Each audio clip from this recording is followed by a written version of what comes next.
Good evening, everybody. Welcome to another edition of Inside the Pigskin. My name is Scott Morgan, around the Motor City Bad Mouth. We got 5. We might eventually have 6, and we won't have 7. Melfar is off for the night, but hopefully we'll get him back on Saturday for the battle royal between him and Marvin. If we don't have him on for Saturday, of course, Ben, you can come on either way if these guys are, and we'll bring you on either way. We'll have a 3-way battle. Who cares? We'll bring him on Saturday if he wants to come on. I got plenty of good hay to throw your way. All right, so there you go.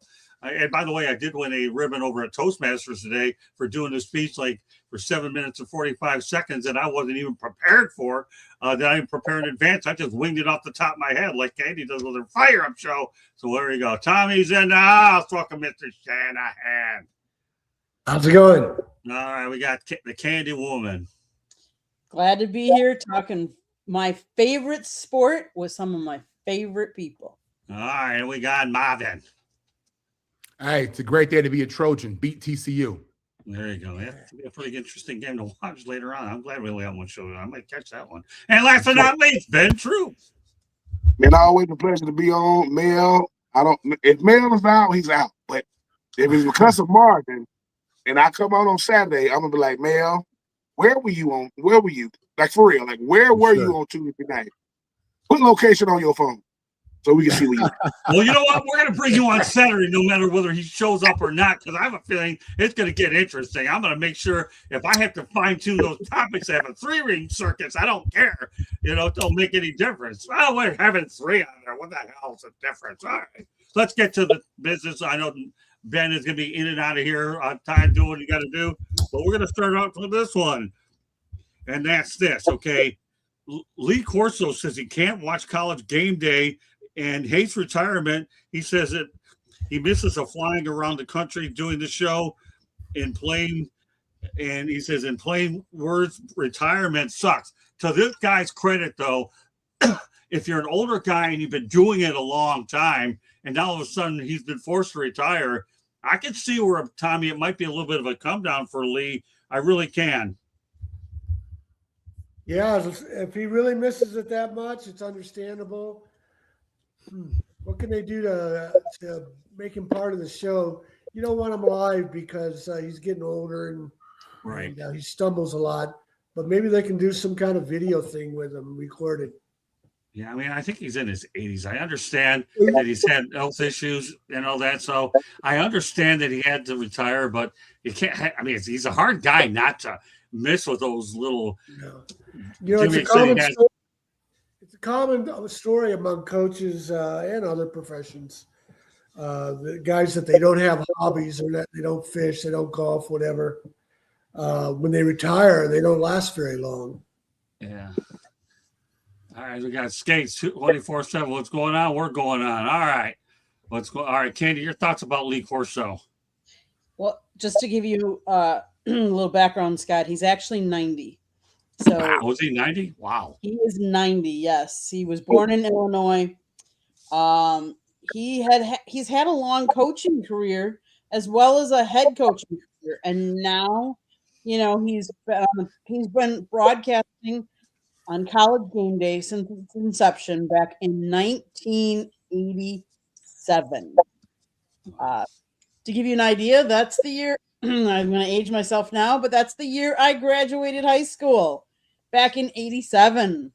What a long time that he's been doing the same job, but kudos to him because he loved it.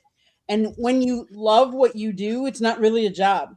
And so when he was forced to retire due to health issues, I can see where that would be hard and he missed because he loved doing it. That's why he did it for as long as he did. I would hope that there would be some way that they could bring him back on the show, even if it isn't to all of the different venues, but at least maybe to some of them. His last show, he got to a lot of the teams he coached for, he represented on the last show. So it was cool. But kudos to him for doing what he loved for as long as he did. Let's hope they can find a way to get him back in there in some capacity. See, I'm dealing with the onset of Alzheimer's disease. And the one thing that they tell me is you got to have an active mind to prolong this thing. You really do.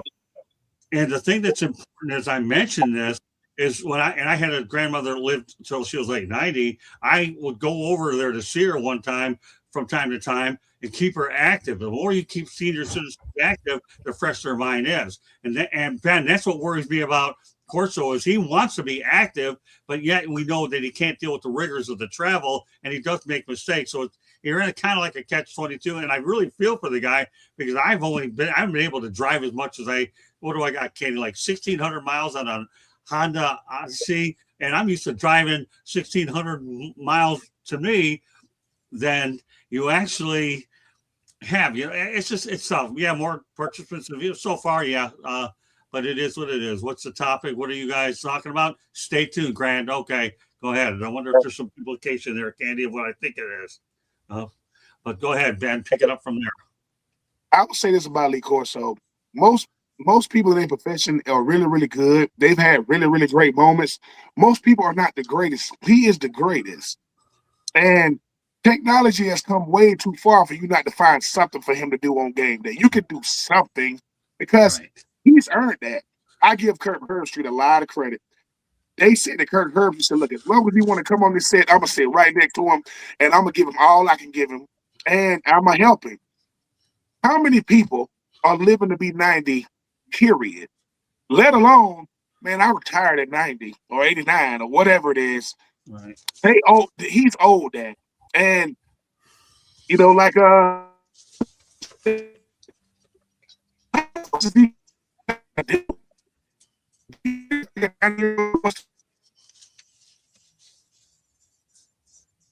We're having some technical difficulties, Ben.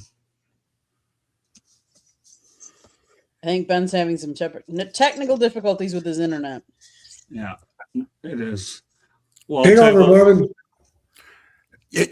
I'm happy, Candy, that you brought up that he used to coach because a lot of this generation doesn't realize that. It reminds me of LL Cool J. LL Cool J is a famous rapper who's now in media. My daughter was watching him recently, and I told her, yeah, he used to be a rapper. She was like, what? Lee Corso was a head coach, man. He was a football coach for a long time before he got in media. A lot of people don't realize that. What a blessing to get to be 90, number one, and to be in your 80s, being relevant, so many years after your coaching career is over, to build a second career, not just build it, but as Ben was saying, to build it to be the best, to be the best at what you do, to be known. People today know him for putting that hat on, sitting there on stage, picking which game's going to win, which team's going to win, putting on the headgear, people going crazy. Personally, I know him as the guy who 16 times when he was at the LA Coliseum for a USC game, he picked USC to win. And 16 times he was absolutely correct putting on his Tommy Trojan hat. He's a legend, man. I mean, this is the guy that you aspire to be in this industry. He's had impact. He's had longevity. And, this is a guy who has really branded himself as a part of college football. So I hated to see Lee go. I bet you, he's missing it because it became a part of his identity, and just who he was. And, at that point, at this point in life, when you're hitting 90 in your 80s, I got to believe that you're not doing things for money. You're doing it because you love it. And he loved what he did. And you saw it, all the fans see it. The passion with him is real. And, he's someone who's missed. And, I bet it is hard for him to watch it. It is. It's hard for me to watch it without him, to be honest with you, because he's been such a staple there. Lee Corso is absolutely one of the best. And I hope he knows that he will be missed. Yeah, he will. All right. So Ben has actually lost his feed. Hopefully we'll get him back. So we'll go in with an easy topic, which should really be more of a rapid fire topic. And then we'll go from there. The New Orleans Bowl actually had its 25th anniversary, and it actually generates an estimated economic impact of over $20 million annually. Tom, you ever been in New Orleans, by the way? That's a good little bowl game. No, I haven't been to New Orleans. You haven't? I have not. It's a place you got to get to, man. I've been there a lot of times. Cool place, Bourbon Street. Any thoughts about the 25th anniversary of this particular bowl game? Because it is a good bowl game. with the Sun Belt Conference and as well. I've actually been to it before when I covered FAU against Memphis and Rusty Smith and Howard Schnellenberger there, and FAU went out there and came away with a win. It's a good little bowl game. For a lot of them are coming and going, but not this one. Yeah, well, 25 years ago was before all the proliferation of bowls that have kind of watered it down so much that people don't really like bowl games. So it has a legitimate history. And then, of course, it's in a city that's used to putting on big events. So that, I'm sure, helps with the operation. They don't have problems putting everything together. But, yeah, I think the best thing to remember about that is it has a 25-year history. And I don't know, maybe it was around 2010, maybe 2005, ESPN started putting bowls just about everywhere just to have a TV show. Right. That's when that kind of cheapened the bowl game experience. But at New Orleans Bowl, it's not the Sugar Bowl, but it's got a legitimate history. Yeah, it really is. Let alone the fact I think that actually sets up the bowl games later on. So this is a bowl game that actually has a little bit of backing to it, and it produced a pretty good opponent. So what are your thoughts, Candy, about the New Orleans Bowl? Obviously, you've been to the Caesars Superdome for the Super Bowl experience there. The New Orleans Bowl was first played, and it's been played annually since 2001. Yes, it's been played at the Caesars Superdome. It moved the year that Hurricane Katrina hit in 2005, and it temporarily moved to Cajun Field in Lafayette, Louisiana. The most appearances through December 2025. First was Louisiana. Second is Southern Miss. Third is North Texas. Then Troy, Appalachian State, Western Kentucky, and Georgia Southern, and it goes down from there. Yeah, but New Orleans, when we went to New Orleans, it was the first time. We went there for the Super Bowl. We did all the pre, and we got to get into the Caesar Dome, and it was cool. I've been to a couple of different NFL stadiums. Obviously, there's ones that are my favorite, but Caesars is up there. It's a pretty cool bowl game or venue. Marvin? 25 years ago, wow. 25 years ago, I was traded from the New Orleans Saints to Candy's Green Bay Packers. And I'm going to tell you what, it's a special city. I was there in 99. I really loved it. Met my wife out there. And I'm happy to hear that they're having the impact they're having on the city. The city really hasn't been the same since Hurricane Katrina. And everybody in that city on every level can use that money. It's a great city. Tom, if you haven't been to New Orleans, man, it's a great place to visit, great place for an event, great place for a long weekend. They treat you right. There's real Southern hospitality down there. And, I'm not surprised that bowl game has thrived down there. And, I'm happy that the city is getting those kind of opportunities. But, yeah, great bowl game. Nowadays we have 100 bowl games. When I was a kid, when I was growing up, we didn't have that many of them. And I know, Scott, when you and Tom were coming up, he was even less than that, great. It's a great football event, great football city. And I hope they continue on with their tradition of bringing teams in there and just giving people good football. Yeah, like I mentioned before, this is a good little bowl game. They brought out a lot of bowl games that don't last that long, but this one here matches a couple quality opponents, and the game's pretty competitive every year. So we're not going to have Ben on for the last two topics that we had. I think we started with the bowl game and college game day. If he comes on later, we'll accommodate him on Corso. But let's continue on because this is another interesting topic. And Candy, you might have to do a little bit of research on this one. Okay, when you compare Jahmyr Gibbs versus Saquon Barkley, Gibbs ended up having 5.8 yards per touch, 920 yards, and 10 touchdowns. Barkley had actually 779 yards and 6 touchdowns. I need you to update those numbers when you go out there and compare these two running backs, Candy. Okay. And while we're doing that, Tommy, what are your thoughts when you compare and contrast Gibbs and Saquon Barkley? Well, Gibbs started out the year great and it was getting a lot of attention. And then the Lions season went downhill, but his production has remained pretty steady. but they don't have the passing game to go with it like they did last year. Barkley, didn't he start out slowly? But I think he's been reliable, especially without a passing game to take the pressure off the running game.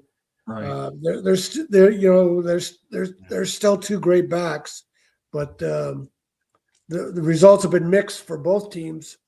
With both teams have been up and down, but I don't think their play has been pretty solid as always. So let me go back to those stats again. We talked about Gibbs having 5.8 yards per touch, and Barkley had 4.4 yards per touch as well. And we go back, and this is when I had gotten it a little while ago. That's why Candy's doing some more research. But at that time, Gibbs had 920 yards versus 10 TDs. Barkley, 4.4, 779 and 6 TDs. Candy, all right, what are the new numbers? So on 200 for Jamar Gibbs, on 224 attempts, his total yards is 1,143. Yards per attempt is 5.1, and he has 13 rushing touchdowns. I'm going to also add that he has 583 yards receiving with 4 touchdowns. Saquon Barkley, on 280 rushing attempts, he has 1,140 yards, so 3 yards less. And his yards per attempt is 4.1, but his touchdowns are much less. Jameer has 13. Saquon only has 7 rushing. And then on the receiving side, Saquon only has 273 yards and 2 touchdowns. So Jameer beats him on rushing touchdowns and receiving touchdowns, and rushing yards and receiving yards. All 4 of those categories, Jamar beats Saquon. So, Katie, you rambled off those stats, which is good.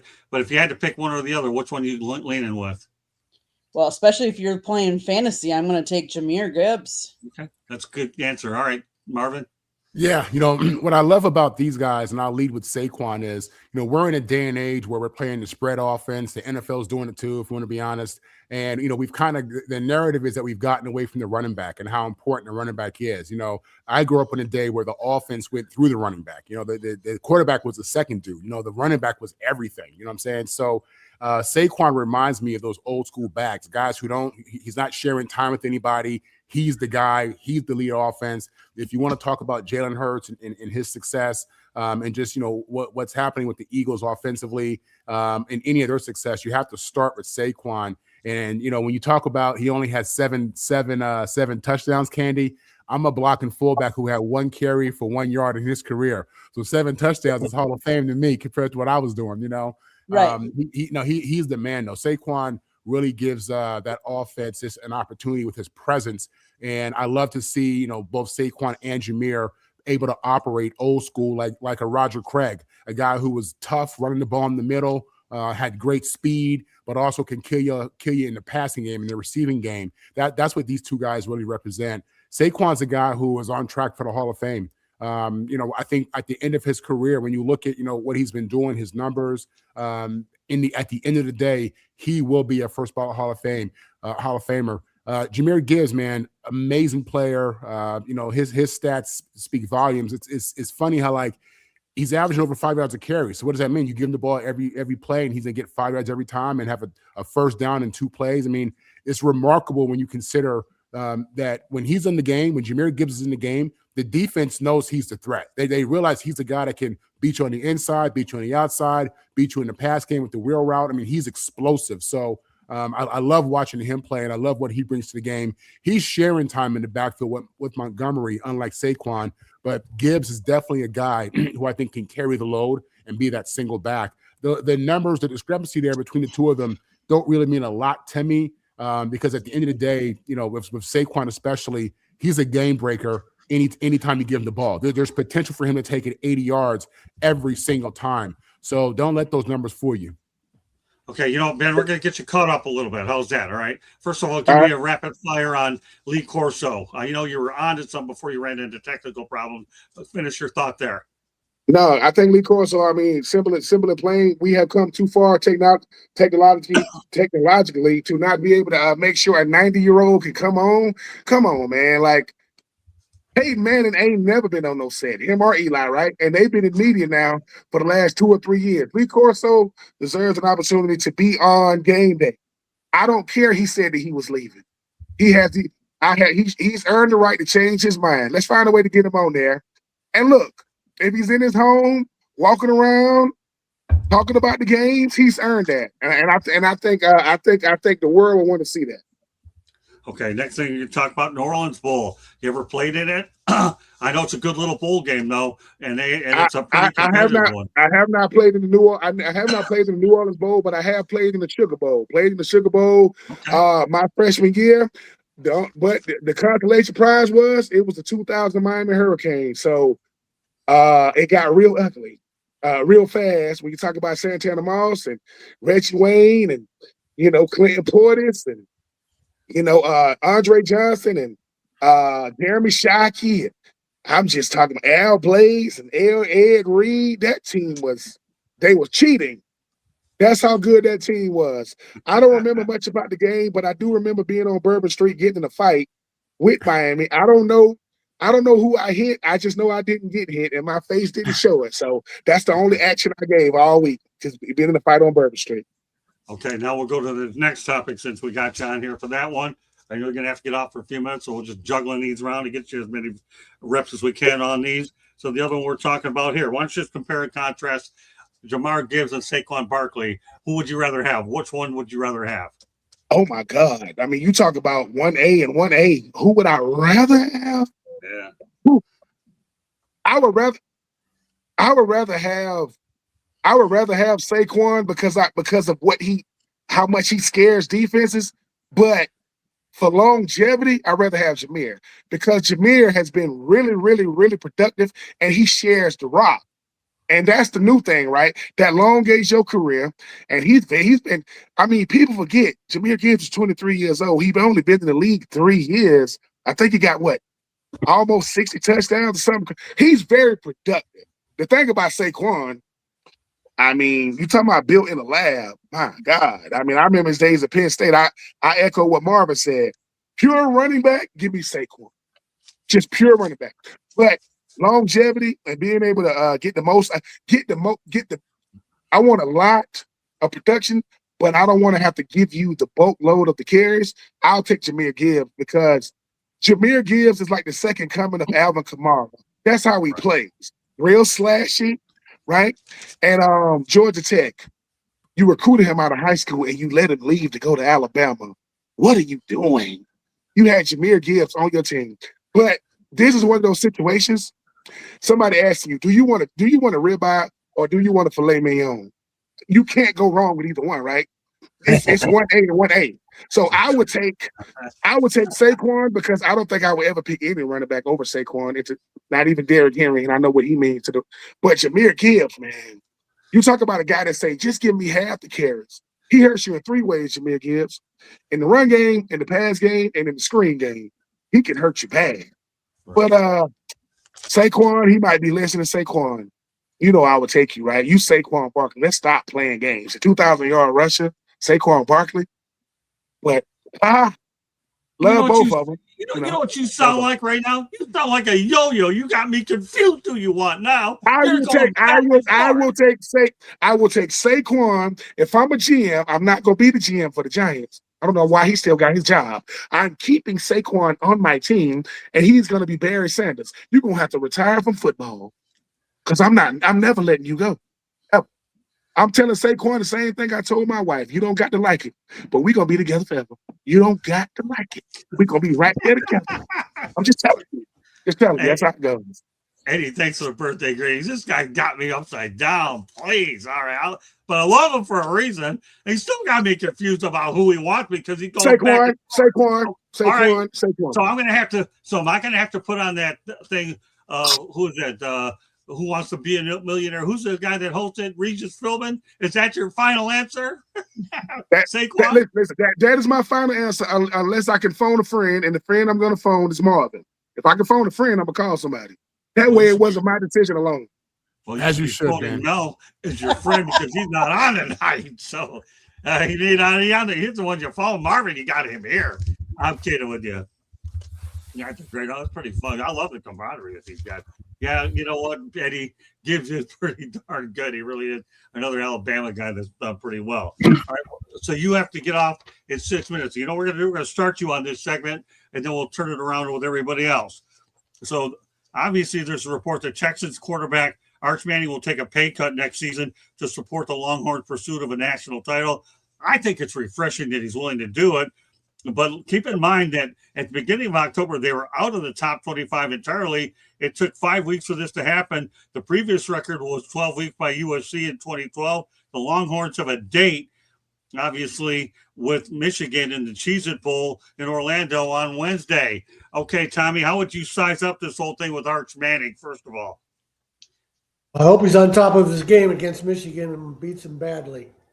It sounds like Tom Brady. Tom Brady always took less money to spread the money around on the roster for the team's benefit, and so I like it. I'm still confused on how a college quarterback is worth $5 million. And Marvin, I know you. I don't have to argue with you that these guys should be paid money, but who set the scale that Arch Manning is worth $5 million and the Duke quarterback is worth $4 million? It's just all screwed up. So he's got. If he wants to win, he's got to have offensive linemen around him. He's got to have receivers. They had a running back that's entered the portal. So if he's spreading the money around, he's being wise. All right, Ben, since you have to leave, go ahead and give me your 2 cents and working around rotation. Arch Manning knows he's going to be the number 1 overall pick no matter when he comes out. He knows I'm going to be the number 1 pick no matter when I come out. My last name is Manning. Can a Manning actually take a pay cut for real? Like, is that even real at this point? Arch Manning is getting whatever Archie Manning was going to leave him in his will. That's what he's getting in NIL. Hey, man. Grandpa, what would you give me? I was giving you $5 million. Okay, well, look, I will say this about Arch Manning. He understands branding, and he understands tradition, and he understands legend. He wants to be a legend. How do you become a legend? What do they call Vince Young? They call him VY the Legend because he won against that legendary Rose Bowl. It was legendary, Marvin. It was star-studded top to bottom. But Arch Manning, he wants to be known for what he did on the field, not his last name. Right now, it's his last name. It's not what he's doing on the field. He wants to walk away potentially an SEC champion, a college football national champion, and he get to add some bucks. So I applaud the young man. He understands business. Don't let him fool you. He's been going to the Manning School of Business his whole life. And he's just showing, hey, fellas, I could give y'all a couple of dollars. It's cool. My grandfather won't even let me pay for the check when I go play or when we go eat. So shout out to Arch. But this is business. And he's doing it better than anybody else. Okay, I'll tell you what. Why don't you take care of what you got to take care of and pop in when you are available again. All right. I'll see you guys in a second. You better. Thanks. All right, Marvin, take it from there. Well, let me start off responding to Mr. Tom Shanahan here. Whether it's Michigan State or USC, there's no group that brings money to the university like the football team. Period, point blank. All right. And when you look at the football team and you look, what do you need for your football team to be relevant? It's a quarterback. And when you bring it in hundreds of millions of dollars every single year, and we get the okay from Supreme Court Justice Brett Kavanaugh that, yeah, we can pay these guys because these guys are bringing in so much money into business. You got to pay your quarterback. And if it's $5 million, that's what it is. That's just what it is. And that number is going to go up. Listen, if they're operating on some type of internal cap at Texas and they're talking to Arch Manning about, what they can pay these guys and what the roster is going to look like, it's smart for him to want to take less money if they're in a situation so he can improve his team and improve that roster. You know what I'm saying? Texas went 9-3 this year. They were predicted to be a playoff team and even further than that. Everybody's been on Arch Manning to be the next Golden Boy, the next Peyton Manning, the next Eli, even though I don't think they're the same quarterback. And what you see is Arch Manning basically saying, I need help. I want to win. And, I want us to get past this, get over this non-playoff hump. So, yeah, I'm happy he did it. I think it speaks to his leadership. I think it speaks to his level of awareness. He's also not broke. You know what I mean? His situation that he came out of is a little bit different than a lot of his teammates with what they came out of. You know what I'm saying? So it makes sense, and I get it. And in a day and age where you're hearing so many people bash the players for the money and all that stuff, which is hypocritical, because in America, all we talk about is getting money. Why shouldn't they be able to get money? But in a day and age where that's what it is, I'm happy to see him do what he did. And I'm not a fan of Texas, but I do support this kid. I like how he carries himself for the most part. I think it's tough being the son of Cooper, being the nephew of Eli and Peyton. I think and the grandson of Archie. I think it's much tougher than people realize. But this is his leadership and his humility and him realizing that they need to win games. Candy? Yes. Arch Manning is obviously the lineage that he comes from. Everybody knows about. So there's added pressure just for that. But kudos to him to be smart enough to know that he didn't have the season that everybody thought he might. So let's not go out. Let's not try and go into the NFL now. Let's face it. If he went into and no offense, but if he went into the NFL now, where is he going to be drafted? Is it a place he wants to be drafted? Because let's face it, if you're going number one, you're going to the worst team in the league, which right now, kudos to the Raiders, I believe that is. And is that where he'd want to go? Or the Jets? So staying another year, getting his stock up to be the best at the best of the best. He knows that he needs people to throw to. He needs other people on that team. So taking the pay cut now, which he probably doesn't even need the money. Let's face it, he's 21 years old and making $5 million. Like, right.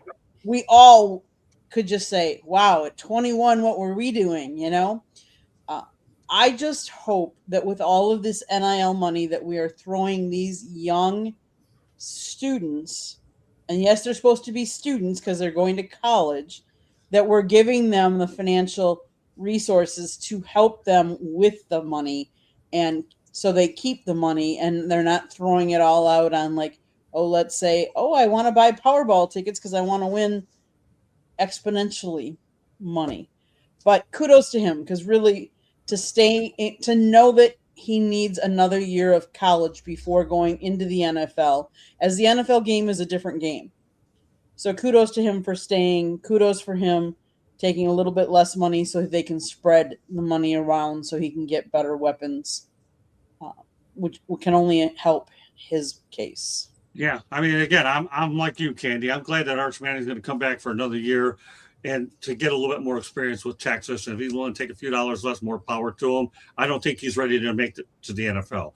I give Quinn Ewers a lot of credit that he's doing a pretty decent job with Miami. He has a chance to actually do well, but that'll be for another day. We'll welcome Stephen Reichel to the show. So we'll go ahead on to some NFL topics now that Stephen has popped in here. And we're going to sauce it up with a little bit with Sauce Gardner, okay? And that's this. When the Colts traded for Sauce Gardner, Carly Ursay Gordon had a simple message. Do you want to Band-Aid it or fix it long term? Tommy, what are your thoughts about her approach towards acquiring Sauce Gardner? Well, it looked like a great move. He's injured now, right? But it turns out Indiana has a lot more holes in their roster than we thought. Taylor's had a great year. But once Daniel Jones got hurt, everything fell apart. And they were riding high. So there must be a lot more holes on that roster than just quarterback. Right. Candy? It proves that the quarterback is such an important position. And if you put all your stock into the number one quarterback and he goes down, what do you have to support it? But kudos to her for making the move, because she's just not making the move for this year. She's making the move for the future and hoping, instead of just rebuilding all of it, she can rebuild it a little bit here, a little bit there. So, Steve, what are your thoughts about the Sauce Gardner move with Carly, the way she went out there and said, I'd rather go ahead and fix it long term than put a Band-Aid on top of it? You sure it's not a Band-Aid? Because I mean, obviously he got hurt. Obviously, since his rookie year, he hasn't had this major impact. Marvin would know better than most. He's probably seen him more than all of us over the last few years. I think when the trade got announced, Marvin was pretty happy considering the return they got on it. So it puts his team in a great position to do some things. But on the other side of it, I mean, obviously, you never like to see, you go make a move and then literally all the other wheels, the lug nuts start falling off, and this Colts team needs to be studied for one of the biggest fall off ever. But as the overall, you don't have to worry about not having a shutdown corner. You don't have to go and waste a high pick on it, because they're not going to have high picks to kind of throw at that position. They're in a real situation because of the Daniel Jones injury. So, but the overall thing of having Sauce take care of that problem over the next few years, I think is a smart move. I just think they overpaid a bit on it, and we're going to see if the Jets can reap the rewards of it. Marvin? Yeah, what's crazy for Sauce is when he got traded from the Jets were 1-7 and the Colts were 7-1. Since he's gotten after that, the Colts went 1-7 from the point that he got there. It was a tale of two halves. You know what I'm saying? Right. Sauce Gardner was a first-round draft pick. He was a top 5 pick, I think, out of Cincinnati. Went to the Jets, and in his time in New York, he was a Pro Bowl player. He was an All-Pro. He got an extension. So all the positive things that could happen to a player going early in the first round to a team has happened for him in his career in regards to individual success. The unfortunate reality is the Jets are just trash. They're just trash. He's not the problem. He's definitely a good corner who has the opportunity to get better. And, that's what the Colts were trading for. They're trading for his immediate impact as a Pro Bowl corner. And, what he could do in the future as a young player. He's not even 25 yet, I don't think. So, the ownership group in Indianapolis is, I think, looking for a long-term answer at corner, which is a smart move.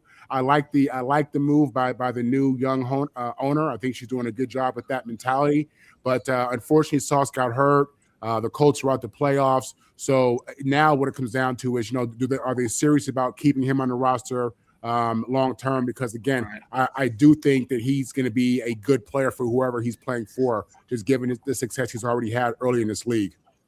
Yeah, and you know what? That's a great point. The biggest thing I'm going to say out of the whole thing is this: regardless of what the result is after the fact, whether it gets hurt or not, the biggest thing I take away is you want to band-aid it or you want to fix it long term. Any general manager that has or owner that has a philosophy like that woman does, and she's new at that.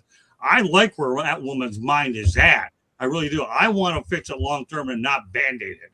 And that's for somebody that's relative. Obviously, you learn from her dad, Jimmer, say it's not like she's walking into the job cold, but I truly respect that out of her. I really do. So with that said, let's talk about a trade that didn't happen.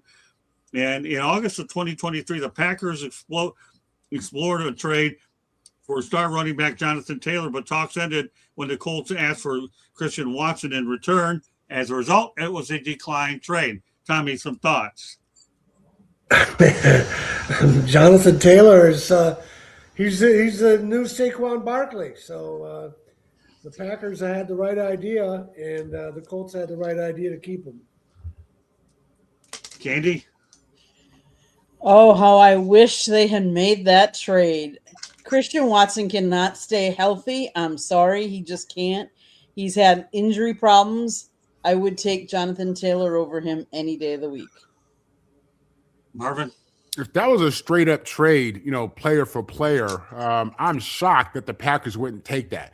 Jonathan Taylor is he's another player who's on pace to have a Hall of Fame career. He had a couple of injuries, but I mean, he looks good now. He's finishing this season pretty strong. This is a tough kid, man. I think he went to Wisconsin. He's from that area. Right. I mean, it's idiotic. I would trade Jonathan Taylor for pretty much any receiver in the NFL right now, just because of what he brings in the ground game. A lot of these teams, most of these teams don't have a lead back like that. They don't have a real dog playing running back, a guy who you can give the ball to 20 plus times a game, and he can help control the clock, control the offense, keep the defense honest. He's a game changer for his ability to be a back who could play all three downs and just run the ball tough in the middle with some speed. I think the Packers missed out on that. If that fell on the Packers and they denied that, that was dumb. Yeah, I think so too. It makes you salivate one thing though, doesn't it? The fact that if you had Jonathan Taylor in the same backfield with Jordan Love, it kind of makes you wonder a little bit, doesn't it? So, yeah. But again, at that time they're talking Christian Watson. They didn't want to give up on this guy. Who? Exactly. That's what he's saying, a who? Right? Yeah, exactly. Well, that's how general managers think. I agree with you. But no, I salivate wondering what Jordan Love and Jonathan Taylor would be like in that backfield. Yes, he's a Wisconsin Badger, and all they do is produce running backs. So it's surreal stuff. It really is. Everybody get a piece of this action on here for this topic. Just want to make sure Stephen. All right, Stephen, go ahead. All right. Basically, I agree with Candy. Like regardless of Watson being able to stay healthy or not, but if that's the reason they declined the trade, it is an idiotic one.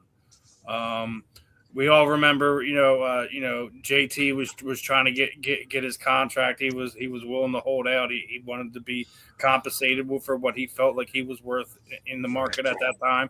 Colts didn't want to do it. They were entertaining the trades, and if that was one of the trades that was offered and the Packers turned it down, I think it's monumentally stupid. But at the end of the day, Colts wound up retaining their guy. Packers do make a trade with the Raiders to go get themselves a running back to be in a better situation. I think contract wise, I think they saved money, but yeah, JT's better than what they have right there, right now. At least in my opinion, nothing against Josh Jacobs in any way, but I think if you're asking me if I'm building a roster, do I want Josh Jacobs or Jonathan Taylor? I'm taking Jonathan Taylor first. It's no disrespect, but if that's what stopped it, Candy, you better go out there and start with some pickets and start smacking some owners over the head, because that is something that's like letting the ball just slip through your hands right there. That would have been a deadly backfield, regardless of what's going on with Jordan Love and his injuries and things of that nature. I think they would have been ultimately in a better situation. But like I said, I think that it was more along the lines of making that trade and then having to sign them is kind of probably another reason why it didn't happen. But the what ifs in life. Yeah, well, that's true, Stephen. You just said the last word. The what ifs is what it is.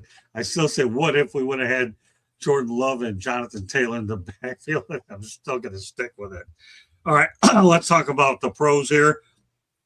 It was a tough day for the Detroit Lions versus the Minnesota Vikings. They had 8 turnovers heading into the game, and the 6 against the Vikings on that December 25th contest. Jared Goff had 197 yards passing versus 5 turnovers. Jahmyr Gibbs had 19 for 64 yards, a fumble loss, and a 23-10 loss.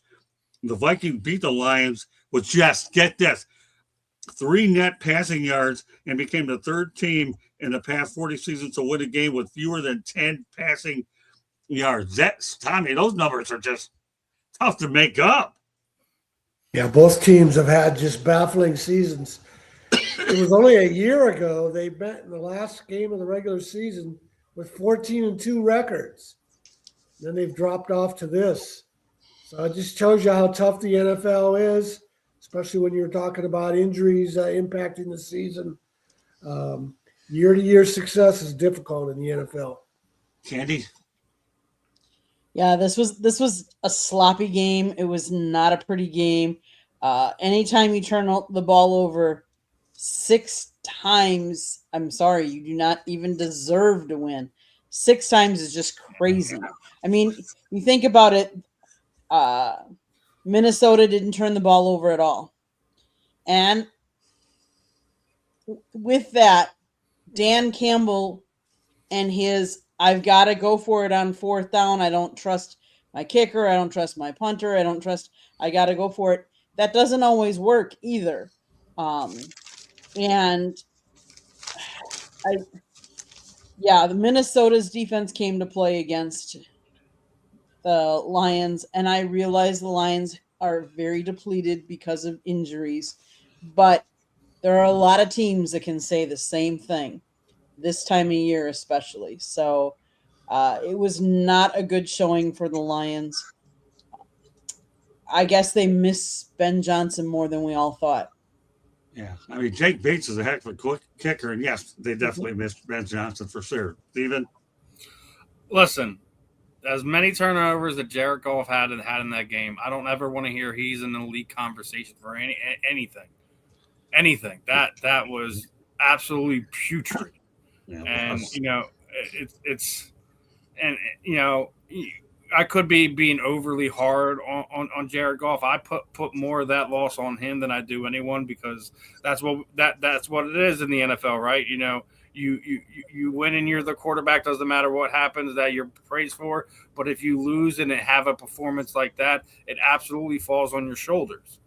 Yeah, he didn't cause all the turnovers, but at the same time, like, listen, you guys are a season away from 14-win, 15-win season, regardless of losing the coordinators or not, regardless of your head coach having his head so far in the clouds, he doesn't realize what he's doing. That all being said, that's not just a coaching thing, that's an execution thing, and it's a tough time for Detroit fans, but listen, Matthew Stafford shouldn't be on, or Matthew Stafford. Sorry, I was just looking at a comment, but Jared Goff shouldn't be on anybody's top 10 quarterback list. This time, when we get to the end of the season, beginning of next season. Well, as the way he's been playing, I can't imagine that he probably will. Marvin? Yeah, Candy said it. Detroit's offense has been a dumpster fire since Ben Johnson left, and you realize that he's the difference when you watch what Detroit's offense looks like and what Chicago's offense looks like. You know what I'm saying? He's the difference. Tom said it, man. A lot of parity in this league. This league is competitive. There are no easy games. Hey, I'm a fantasy football guy. The Minnesota Vikings had the number one defense in fantasy football this week, feasting off these boys. So, yeah, Detroit needs to figure that out. They didn't went from Ben Johnson to Dan Campbell, a.k.a. Bubba Gump, out here calling plays, and it's just not working out. All right. I like those Bubba Gump. That's pretty good. Well, all right. Well, I got something Tommy should feel pretty good about, because it's going to line up with the Michigan State Spartans a little bit when it ultimately does. Washington head coach Jed Fish wasn't interested in the Michigan job. That went to Kyle Whittingham. More on that hiring next week. But a new era of college football in the state of Michigan. Now you're going to have MSU's Pat Fitzgerald versus Michigan Kyle Whittingham. Who would have imagined this? I wonder what Duffy, Doherty, Tommy, and Bo Schembechler are thinking about this. This is just unbelievable stuff, Tommy. You're going to have Pat Fitzgerald and Kyle Whittingham in that game for the Paul Bunyan Trophy. This was even thought of a year ago, Tommy. Yeah, it's unfortunate. Michigan made a good hire. How good of a hire it was? I'll tell you what, this guy here, Whittingham, is 177, 88, 21 years over with the Utah Utes. All right, continue about the good hire, Tommy. Yeah, I love the Pat Fitzgerald hire at Michigan State. Kyle Whittingham was a great coach at Utah. And one thing to give him credit for that people don't talk about is he was at Utah for what, 20 years? Close to 20 years? Yeah. 21 years. He's a BYU graduate. And he had a chance to go back to BYU at about the middle of his Utah tenure, maybe even earlier than the middle. Right. And he stayed at Utah. He built something there. And he's 66 years old, so he's not too old to coach for a few more years. But he's he's not going to be around for 10 more years, I wouldn't think. But he's the perfect guy for the trouble Michigan faces because he knows how to build a program. He's a solid coach. He's not looking to be there for 10 years. A lot of the good coaches like Kalen DeBoer or Jed Fish, they might have been wary of going to Michigan because they don't have they have an interim president and they have an athletic director that's probably going to get fired. So you don't want to take a job with that unstable situation unless you're like Kyle Whittingham. You're 66. You've already proven yourself as a great coach, and you're going to have just this extra little run here at Michigan for 3, 4, maybe 5 years. So let's go to the chat room real quick. I'll go to Eddie Prather. Is Brian Flores going to get another head coaching job? I have a feeling at some point he probably will. Somewhere along the lines, he's got to get one. He's heavily sought out DC, and I think he's going to make a lot of money. They're talking about Dallas and Jerry Jones, but we'll talk about that later. As far as his age is concerned, Joe Paterno coached in those 80s. A lot of these coaches are coaching into their mid-70s, so he may have a 5-year deal, but that could be a little bit longer. Kenny, I hope that answers your questions. Kenny, your thoughts about the thought of a Whittingham versus Pat Fitzgerald matchup in the middle of the season? Oh, my goodness. Kudos to both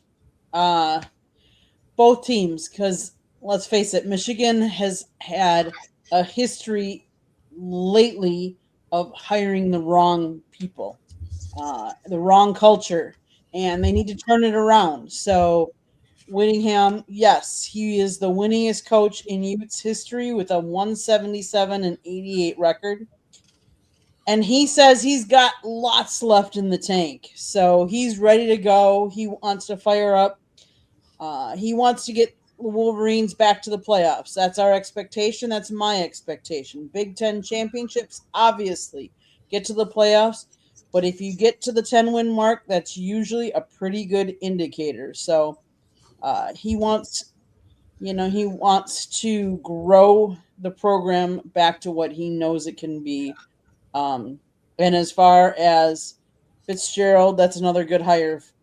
So kudos to the state of Michigan for hiring two good coaches. Yeah, Eddie Prather nailed it that Michigan needed a high character head coach, and that's a bullseye there. Okay, Stephen. All right, we'll turn over to Marvin. You can tell he doesn't follow them, but that's okay. Yeah, listen, this was a home run hire for Michigan State. Pat Fitzgerald he kept Northwestern relevant in a day and age where, they're getting like 2- and 3-star recruits, to be honest with you. You know what I mean? And they're having 500 seasons. They're going to, I believe they went to some bowl games. I mean, they had a competitive team when he was there, and he was there for a long time.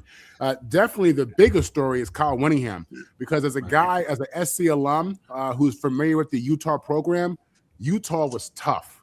Utah was tough to beat. They were tough in the middle. I mean, they played outstanding football with 3-star recruits. And now you're going to give Kyle Whittingham, a guy who understands culture, understands toughness. You're going to give him the keys to the Michigan Wolverines, and that and that NIL bank account that they got over there. Listen, Michigan is about to make a run. I think that they're going to do something very Jim Harbaugh-ish, to be honest with you. It wouldn't shock me to see him win a national title there in the next 3 or 4 years. He's a real deal proven. He's a tough guy coach. He's like a real tough guy coach. He's not a fake tough guy coach. He's a real tough guy coach.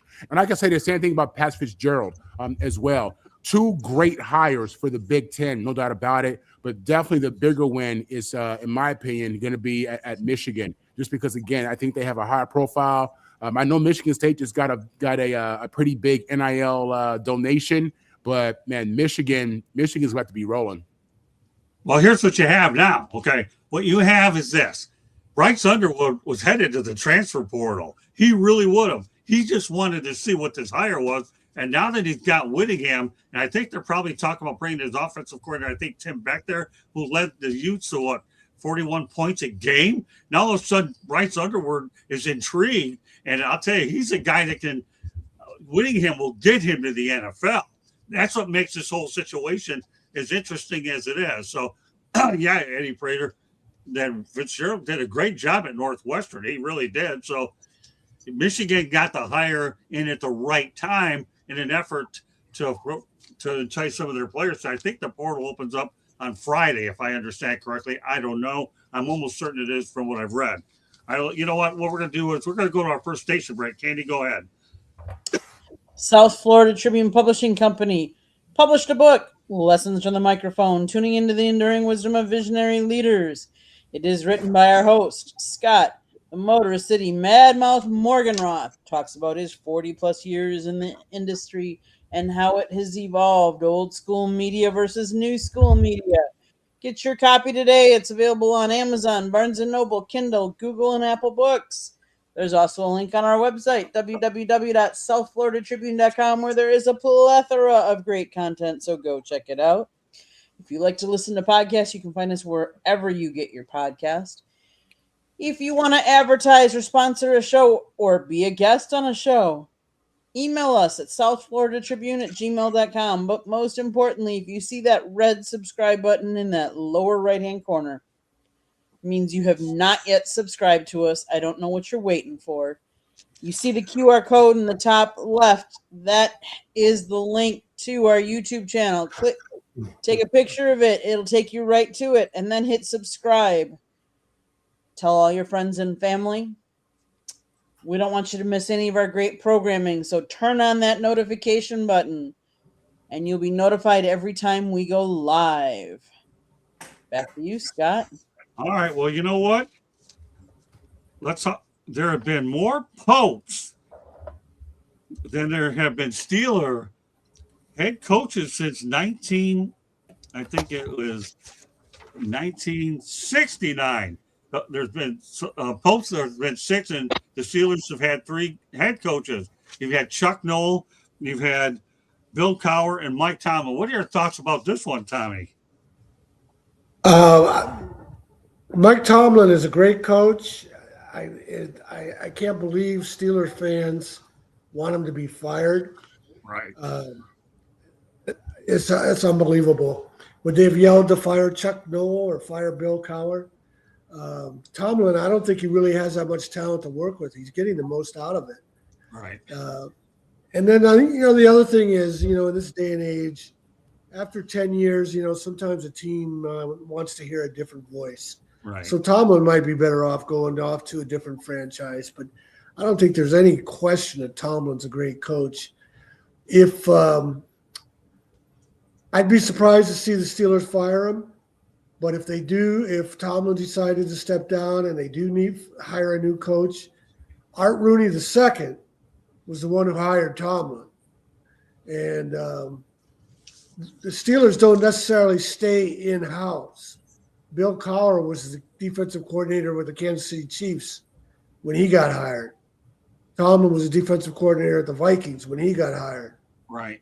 So if Rooney follows that magic, they're going to look around carefully for the right choice. They surprised everyone when they picked Tomlin. Art Rooney's 73 now. I don't know if he's still on top of his game like he used to be. But it's a sad commentary on Steeler fans that Tomlin is getting criticized. Candy?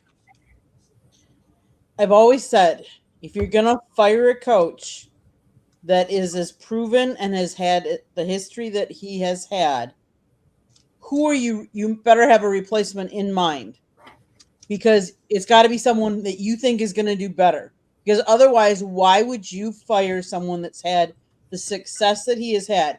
Yes, maybe he hasn't taken them and you haven't won a lot of Super Bowls lately. But how many? There's 32 teams. Not all the teams get in the playoffs. You've not had a losing season under him. Not one. And not many of us or any of our teams can say that same thing. So if you're going to get rid of Mike Tomlin, you better have somebody that you think will do a better job in play, and not just fire him because you think, oh, he's not doing as good of a job. Now, as far as having more Popes than coaches, well, I'm guessing they're both a very stressful job. So I don't know that I would be very good at either of those jobs. Well, as far as the Pope is concerned, they usually hire them when they're later in age. So I don't know if they're stressful, but if they're hiring them later in the age, I can see where where they may die a little bit quicker. So I don't know the age of the Popes. Anything, but I just find it an intriguing number 6-3, Popes versus Steelers coaches. This is one of the few times you can connect sports and religion. 6-3. Stephen, do you want to even dare to take a stab at this one? I mean, you gotta look at it. Noel, Cowher, Tomlin, all have been there over 20 years, right? I'm pretty sure Cowher was there almost 20 years, I think. So it's one of the rare things that you have coaches that have that longevity. The Pope aspect of it, I mean, look, they bring, when somebody's the Pope, he's like 72 when they bring him in. So I mean, not surprising they've gone through 6 while the Steelers are only going through 3 coaches. I do agree with Tom. For the Steelers fan base to basically be calling for Tomlin to be fired is ridiculous. I get it. Eddie made some great points. Like there is a time like where you've been at a place long enough. I think the Eagles kind of did the same thing with Andy Reid before we were finally able to get a championship. And I think that's what it is. It's been so long that since they've won a championship, let alone a playoff game, because I don't think they've won any playoff games, over the last handful of years, is probably what's kind of fueling this. But I mean, unless you have a real ready replacement that you think is going to work, we were just talking about, Brian Flores that down there in Minnesota. I mean, there's been some other names that I've heard that are going to hit the potential coaching market this offseason. For the Giants obviously is going to be in contention for one of them. If the Pittsburgh makes something silly like that happen, I guarantee you he's going to land one of those big coaching jobs in New York, something like that. And he's more than an X's and O's guy. He's a player's coach, and I think that's why he's had this longevity that he's had. So, I think if you're asking me, I say no. That they don't let him go. They don't let him resign, fire, whatever.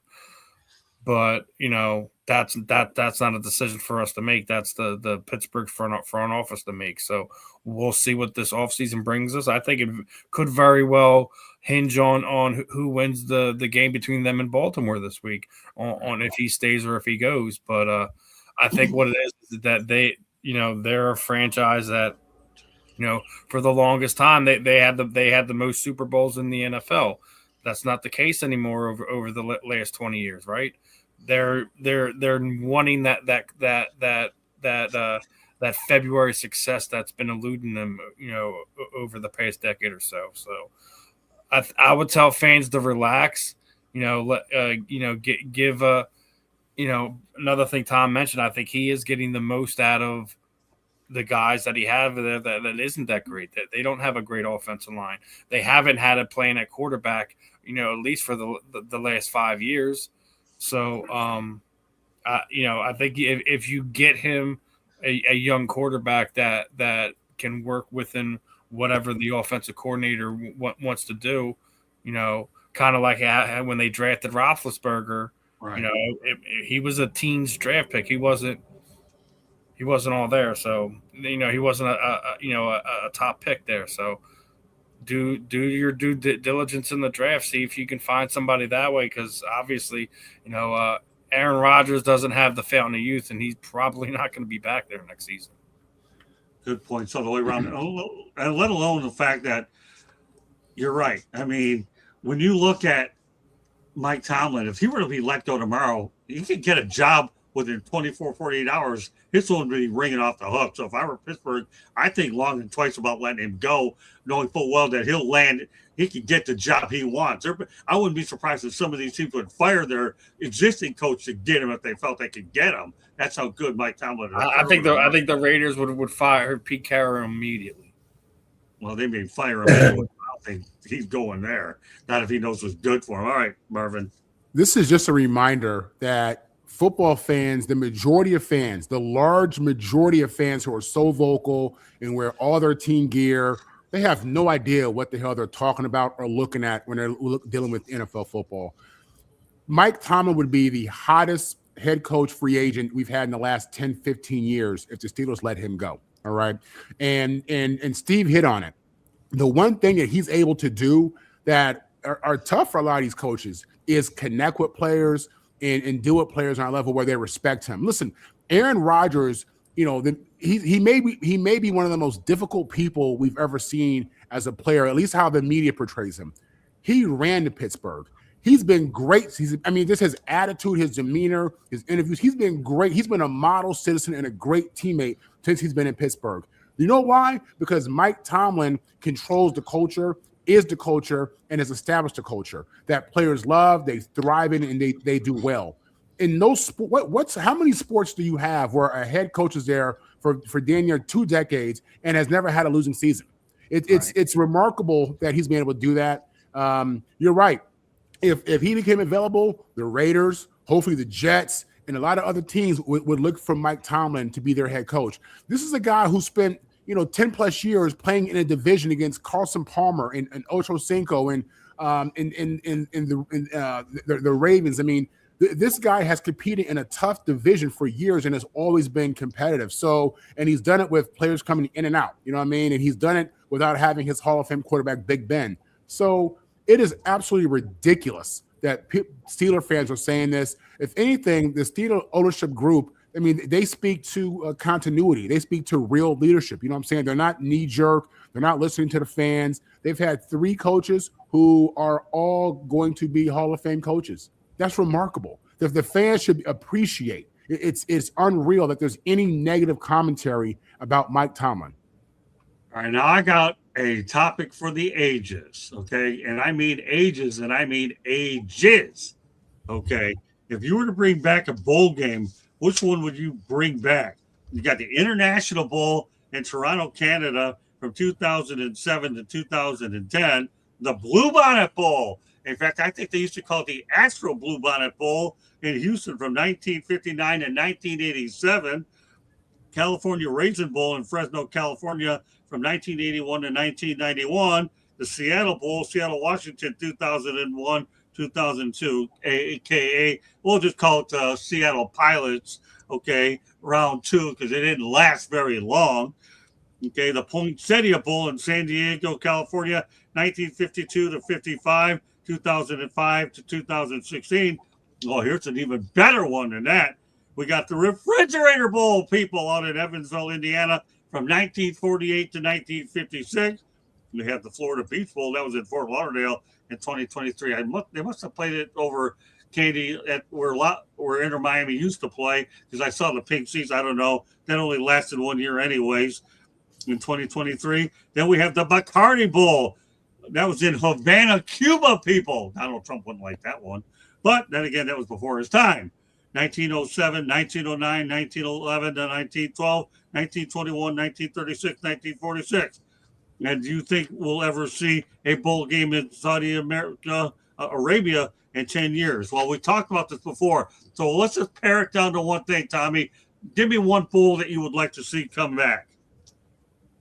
The Havana Bowl. Havana. All right, Candy, give me one. That would be good international relations. It might bring Cuba out of communism if we can get them hooked on American football. And then there'll be more Cubans playing baseball too in the major leagues. Candy. Oh man, let's bring back the Bacardi Bowl. Okay. What about you, Marvin? I'm brokenhearted for the people in San Diego who lost their Chargers. It's unbelievable, and I know why they did it. It's all about the money. I get that, but it's unbelievable that organization took off and left and went to LA. Let's bring some football back to San Diego. Is how I look at it now. Scott, I'll tell you this much: when you mentioned Trump, I thought to myself, if it's going to piss him off, let's go ahead and do it in Cuba. Let's go ahead and piss him off. I knew it. And you know what? Before I go to Steven, hang on. The debut of the Motor City Mad Mouth and the Marvin on the Mic show tomorrow here on the network around 6:30. Tune in. Tune us in. There's the logo. How you like that, Steven? As you can tell, I'm the one with the big mouth. My teeth are better there than what the ones I actually wear. And did Candy turn you into a frog? I don't know what that thing is. All I know is is that what I am? I don't know what it is. That's what it looks like. It looks like a frog. See, Marvin, you're wearing a bow tie. I hate ties. Classy. I love it. I know, that's classy. Great job, Candy. Candy. Big mouth with my mouth open. Again, another classic by the Candy Woman. All right, Steve, what ball game do you want to come back? I'm going to go different with you. As in my youth, I would have definitely said the Bacardi Bowl, just because Bacardi was kind of one of my alcohols of choices. But if I'm going anywhere, I'm going to give California some love. Give me the California Raisin Bowl back. I like that. Okay. So I'm going to go with the Bluebonnet Bowl. That was a heck of a bowl game, and it lasted a long time. I was shocked that it actually went out of business. Bring it back. All right, so I will go to the other part of the question. In Saudi Arabia, will they get a bowl game in 10 years? We talked about it this year with the ACC, but this is a different situation. Tommy, in 10 years, let's get it real here. Saudi Arabia Bowl? No, that'll never happen. All right, Katie? No, I don't think so. Not in 10 years. Okay, Marvin? I think y'all underestimate the power of that dollar and American greed. Again, we're being very naive about who we are as a country. Get money is the theme. It is what it is. Sports are huge. I just saw an article where the Saudis are looking to invest heavily into Michigan. Their NIL. I don't know how that's gonna play out. But if they want a bowl and they got the money, they're gonna get a bowl. Period. Well, the reason why they would is because keep in mind that Dearborn, Michigan has a very large Arab population. So if the Saudis are going to get in there, then I can see why they would go to Michigan because of the Dearborn connection. That makes a little sense. Do I think that the Saudis will get one in 10 years? Now, listen, we're talking 10 years now. We're not talking this year they want to put the ACC team in there. I think it's possible in 10 years when if the NFL gets there first, then I could see college putting a bowl game, but that's a lot of TBDs connected. Steven? I don't think it relies on any of that. I think Marvin's right. Listen, we're talking about in 10 years, right? Look at what's happened. Let just look at some of these other sports. Look what the UFC did in 25 years. They've conquered the international market on top of what they were already doing here in the United States. When they had their event in Abu Dhabi, it was one of the biggest events that they had. Now, obviously, the card didn't perform the way they wanted to, but they've been back there multiple times, and a lot of the times that's one of their events that they do get a lot of this money in. Don't underestimate the dollar. I do believe in 10 years we will be seeing more international college games and more international bowls as well. You gotta think when we're a lot of these colleges that 90% of the people that fill those colleges are from the United States, but we also have a very large international growth in that way, and I think they're going to continue to do that and grow the sports that way. So in 10 years, I do believe it. Bowl game, ACC game, whatever. You're going to see football over there just because of the simple fact that the money that they bring is crazy. I think it's crazy that people in the chat don't think this is a real possibility. You guys are so close-minded right now. Look at other sports. Look how it's going. It's a matter of time. It's not that it, I might be wrong, and maybe it takes 12 years, maybe it takes 15 years, but it is without that going to happen. Steve, you're relative. It's not a sport; it's a business, and the business's number one obligation is to make money. I mean, it's just of course they're and going we're to have a talking bowl. about one game. We're talking about one game. We're not talking about like having like 10 games a year over there. No, we're Not talking yet, about at one least. game a year. They could do that easily. Well, yeah, I agree, Stephen. I'll get involved there. You're right. It is one game, and it's not a consistent amount of game. I mean, they can have a bowl game anywhere they want to. And yeah, Jordan Hargrove, it is about money. There's no question it's a money grab. I just think that when we talked about this a week ago about the ACC bowl game there, and going there where they look at it, the ACC kicked it away. They weren't ready for it then, Marvin. They really weren't. But now we're talking 10 years in the business part. Yeah. All right, let's talk about a couple of NFL games that stood out. The Green Bay Packers lost to the Baltimore Ravens 41-24. You know what? Here's what happened. Too much Derrick Henry, and that's what happened. For 4 touchdowns when he get like 200 yards rushing? Tommy, that was – I don't think it's so much on the Packers. What about what Baltimore did to Green Bay with Henry and company? Yeah, that was an amazing performance by Derrick Henry. Lamar Jackson, did he even play in the game? No. Yeah, he didn't play. No. So they relied on their big running back.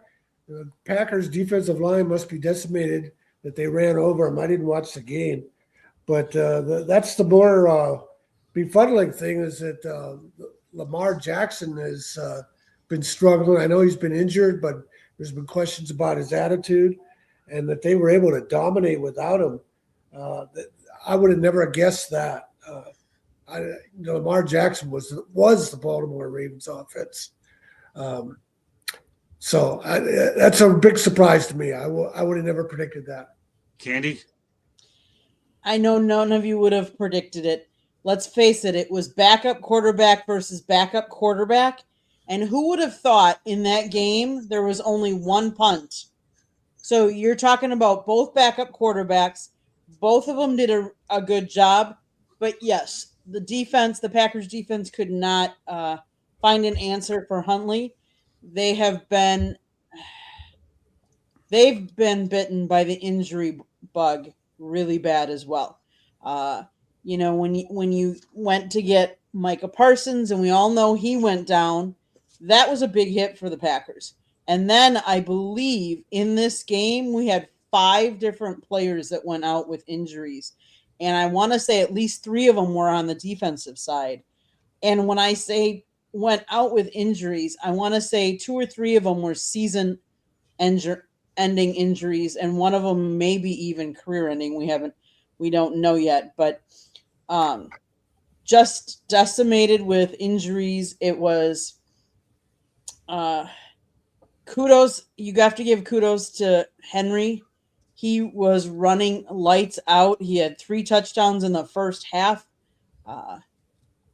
They came to play and they ran it up and down, and we didn't have an answer for him. So, and on the flip side, we couldn't run the ball except for Malik Willis. Right. That was our running game, and that will never compete and compare. But yeah, it was a painful night in every respect for the Packers.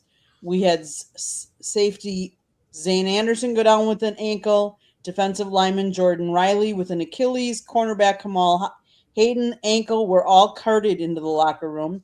Cornerback Nate Hobbs suffered a knee injury. Receiver Dayton, I can't even say his name, Wicks was evaluated for a concussion. And all that while Zach Tom was already sitting out, Williams was sitting out, Love was sitting out with concussion, and we know Micah Parsons. So it was just a lot of injuries to overcome, and our defense could not overcome one of the top running backs, in Henry. So painful night. Steven. Listen, I mean, they had everything to play for. If the Ravens didn't win that game, there is no battle for the division. They absolutely had to win that game. Yes, Lamar was out. Yes, there was players out, but let's talk about Derrick Henry for a second, because not only did he have that big game, he officially put himself 10th all time on the all time rushing list, and put himself 4th all time on rushing touchdown list. He had a game that was absolutely a stamp for him for this season. So I think we really need to appreciate what we're seeing out of Derrick Henry. Obviously, he was an absolute terror when he was in Tennessee, but he and let's also remember what happened the week before with Baltimore, where he didn't even get a carry, the last 15, 20 minutes of the prior game for whatever reason. So he came out there with a chip on his shoulder and absolutely, shredded the cheese on the Green Bay Packers. Well, here's the thing I was telling Candy on Saturday. Number one, if I were the Packer, I wouldn't feel bad about losing this game. All you did was get beaten by a bulldozer, and that guy's name is Derrick Henry. I mean, this guy's a bulldozer. He bowled over him is what he did. He looked like Earl Campbell that night. Earl Campbell used to run over people, and Derrick Henry did exactly the same thing. Marvin, you have the last word on this game. We have one more game I want to talk about. Go ahead. Yeah, I'll follow up with some of Candy's points. So I'm not surprised that Derrick Henry did what he did. I mean, that he had a historic night, obviously, but that's kind of who he is. Like he's his own beast mode, you know what I mean? And he was on that night. In regards to all these injuries, look, the human body was not made for the NFL. And there's really, I don't care how many weights, how much you lift and how strong you are and this and that. Man, the human body was not made for NFL football. It is a brutal game. You get at the end of the season, everybody's hurt. Everybody might be injured, but everybody has something that's bothering them. Every single person on the practice squad, the starters, the backups. I mean, there's too much physicality going on every single week for you not to have to it's something, and it's really tough. To me, the biggest story that I came out with, Malik Willis. I think he's somebody. I think this guy has a future. I didn't think that when he was at Tennessee. I was high on this guy when he came out of Liberty. He looked like trash at Tennessee, but I think the Packers, I think their head coach, I think that their offensive coaches have done a really good job with this kid. And I think he's going to have a chance to make some money in this league. But the Baltimore came out to play. Let's see what they do this week. Yeah, I agree. Malik Willis is going to make a lot of money this offseason for sure. And I just love Derrick Henry. Next thing we're going to talk about Bears with the 49ers. San Fran with a 42-38 win. All right, let's go to Steven. What are your thoughts about how this one played out? It was an old-fashioned offensive slugfest. I mean, if you look at it, they were trading touchdown for touchdown until the Bears ran out of time on the potential to tie the game up there at the end. You give the Bears another 30 seconds or so, we may have gotten extra frames for that and seen what it would have had to have played out in overtime. So unfortunate for the Bears that you lose a tough game like that. But let's talk about the 49ers, man. Yeah. They lost all their offensive weapons outside of Christian McCaffrey this season. Deebo Samuel's gone. Brandon Ayuk, we don't know what's going on with that. Kittle's been in and out of the lineup all year. Even Brock Purdy's missed games. You lose Bosa on the other side. They've dealt with a litany of injuries, right?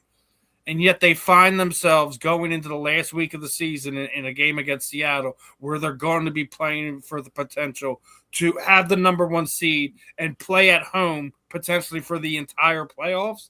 You got to tip your caps to the 49ers for that, because with the injury that Brock had early in the season, missing a lot of their key players, no one would have thought that this division would have came down to the 49ers and the Seattle Seahawks at the end of the season.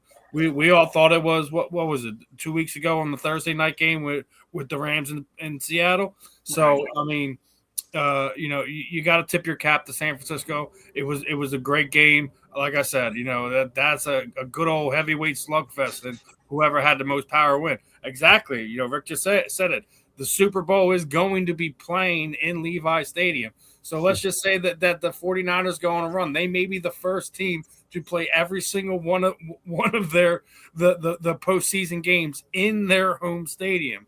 They have a very unique opportunity. So you have to give the 49ers credit right now. Well, guess what? Kyle Shanahan's a good coach.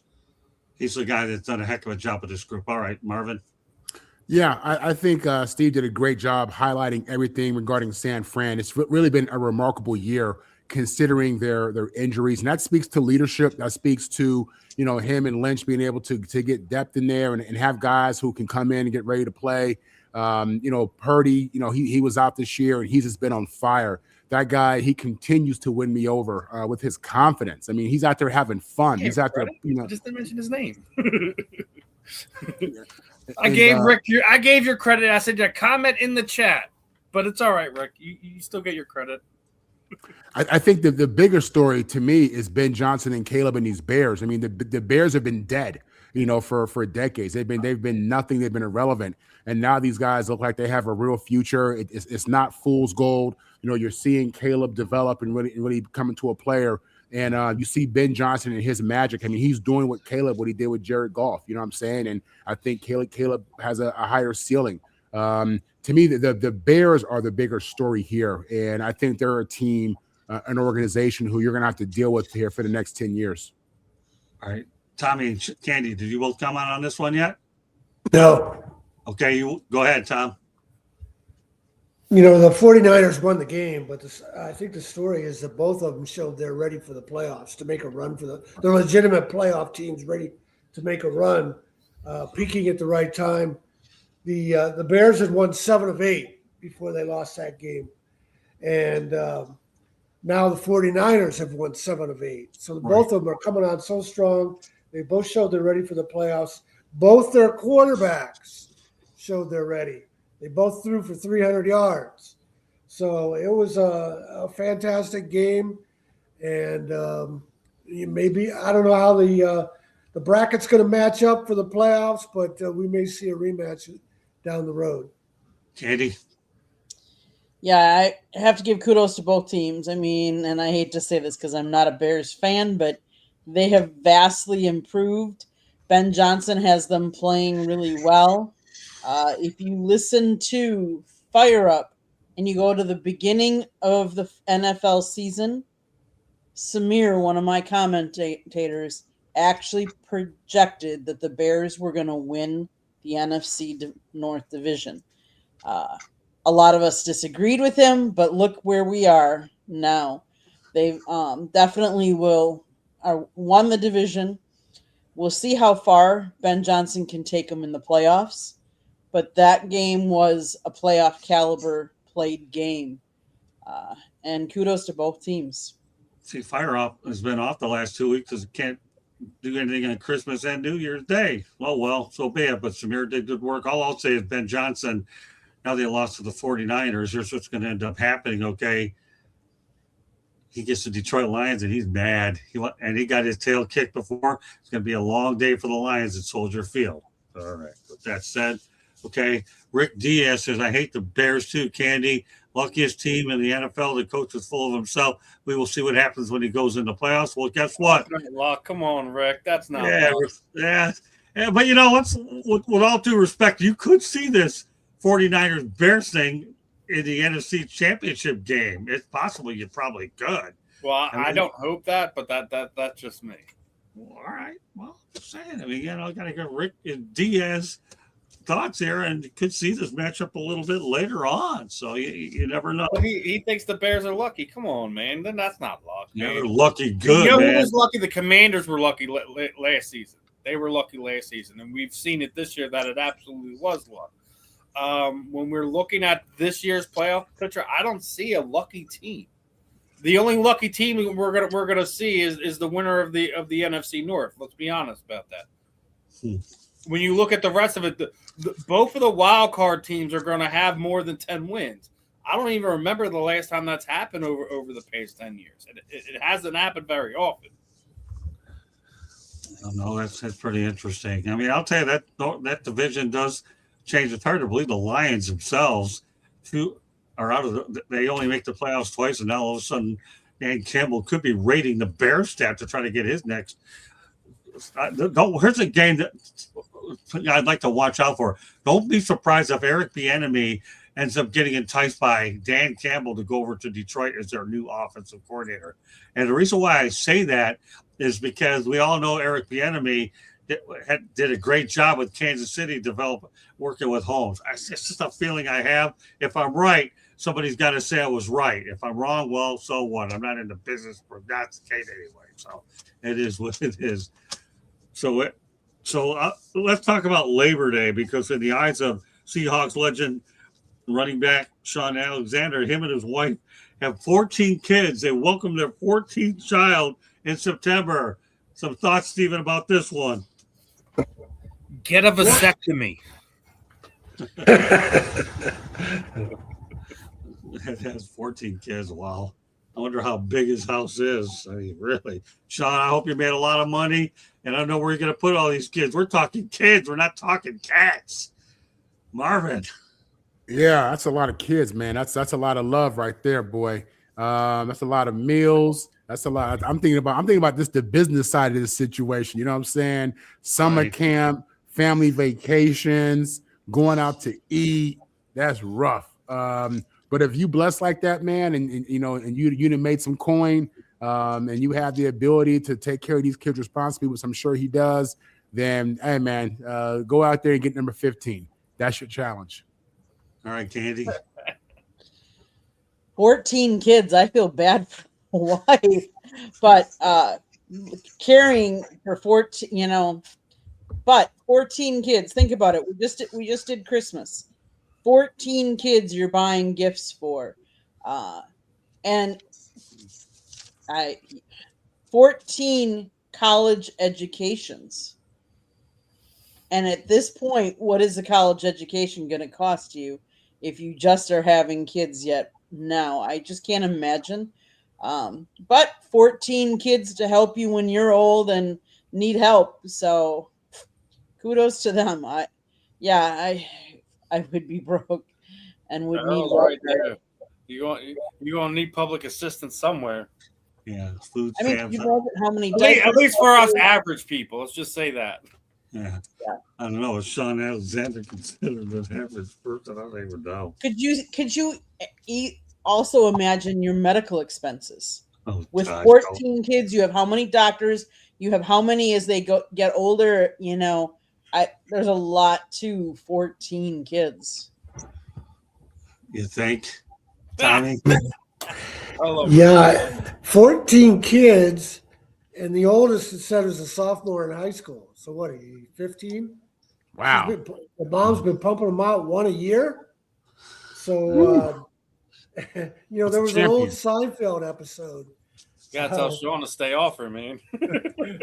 There was an old Seinfeld episode where Ethel Kennedy was brought up. Jay Peterman was talking about Ethel Kennedy and what a great woman she was, and it was whatever it was they were talking about. Jay Peterman said her was only surpassed by her proclivity to procreate, and she only had 11 kids. Is that all? Alexander's gone 3 kids past that. So yeah, that's a staggering story. Yeah, that's why I brought it up here, because it's a staggering show. The only thing I'll say about the whole thing is this, okay? You have 14 kids, albeit a few of them are probably way younger. You're pretty close to having a baseball team where you can at least fill up both teams, 9-9. If Mrs. Alexander has a few more and you got 18, you're 18 away from 9-9. Of course, forget the designated hitter. Let's just go by the old rules, 9-9. But that's still a lot. And of course, an NBA team, what is it, Marvin? When you have 15 or 16, so they're pretty close to that number as well. Yeah, you're right, Tommy. It is a staggering stat. You know what? I got a moment here for a quick Shanahan report, and hopefully Ben will get back on. So go ahead, Tommy. Slip one in for us.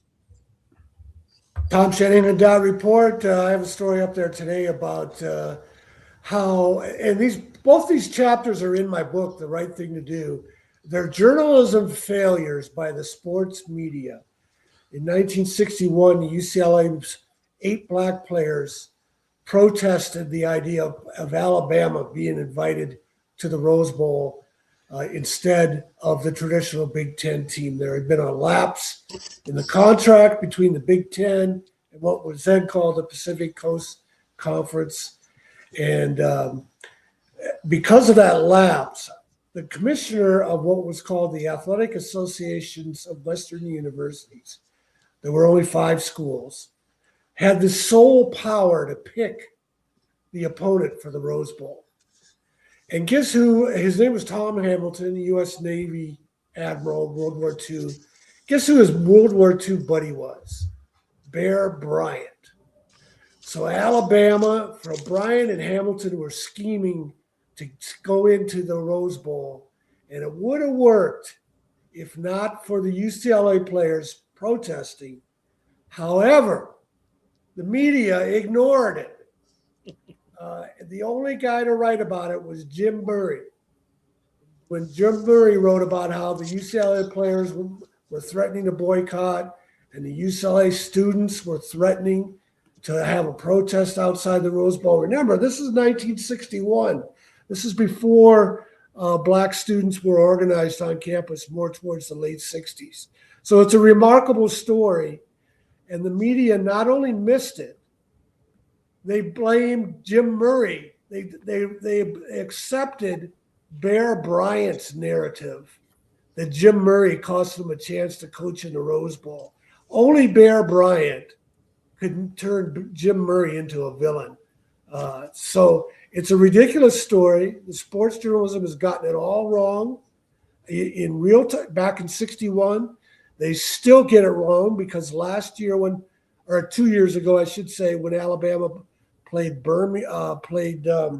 Michigan in the Rose Bowl, they did weepy-eyed stories about how Bear Bryant didn't get a chance to coach in the Rose Bowl.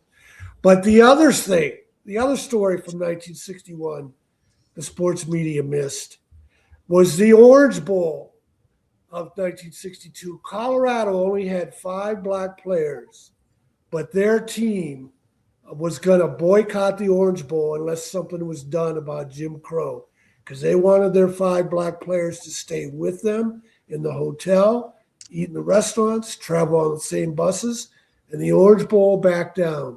Not a thing was been written about it in the sports media in 1961. They still don't write about it. Both chapters are in my book, The Right Thing to Do.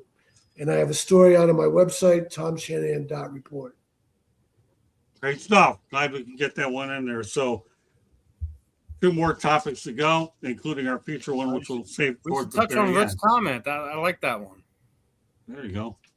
That one up. Okay. Top 3 coaches in the NFL playoffs. All right, go ahead. Who wants this? Who wants to go ahead and start with that one? I mean, let's start. I'm going to go with Sirianni, obviously.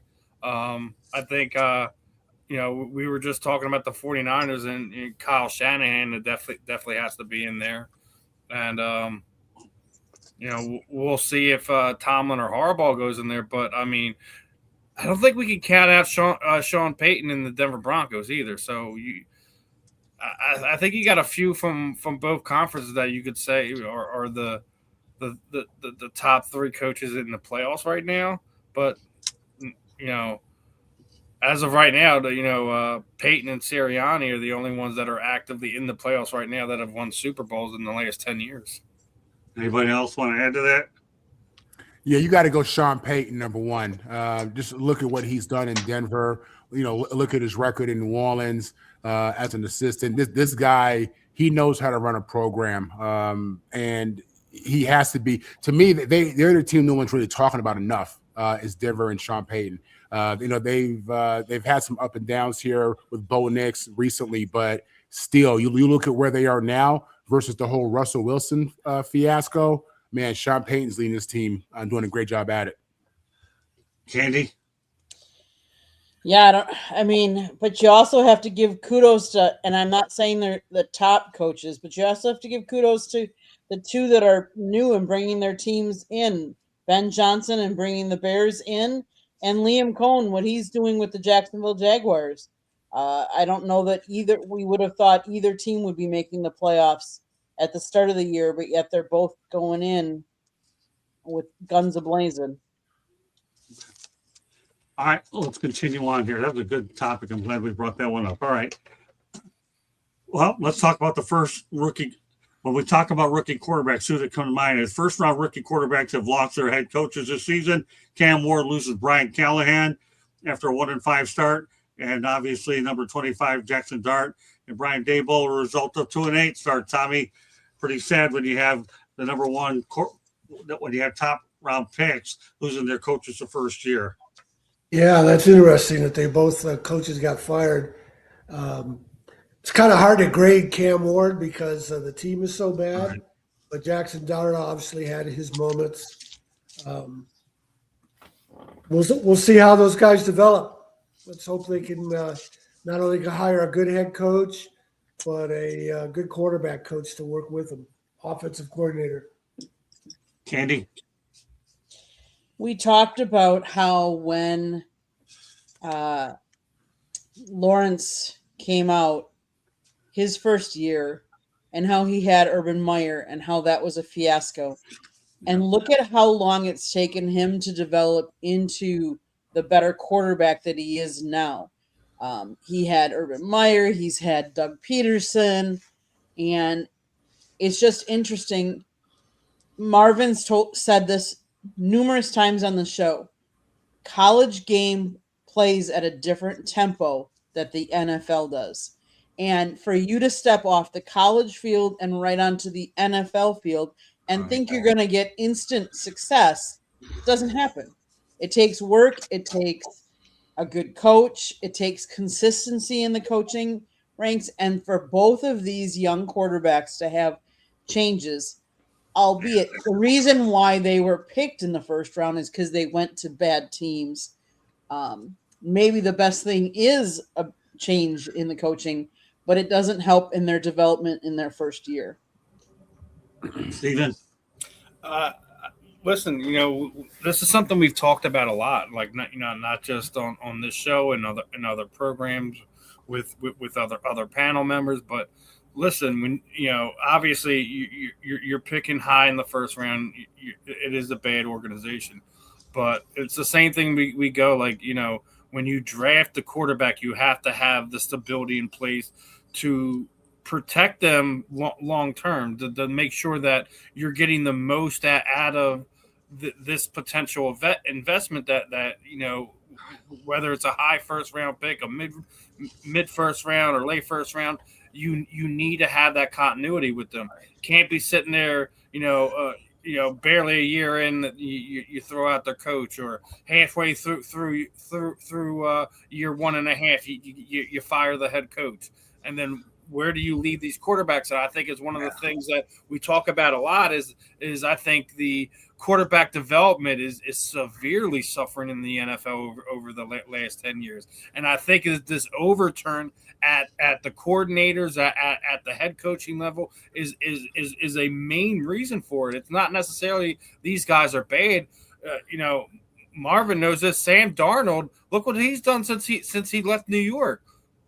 In 2 different years with 2 different teams, he's won 10+ games. I don't even remember the last time that's happened. When you consider what he was thought of when he left New York is that he's going to be a journeyman, right?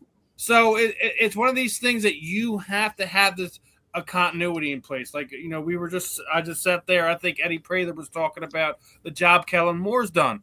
They better give him more than 2 seasons. Because he inherited absolute dog garbage of a roster.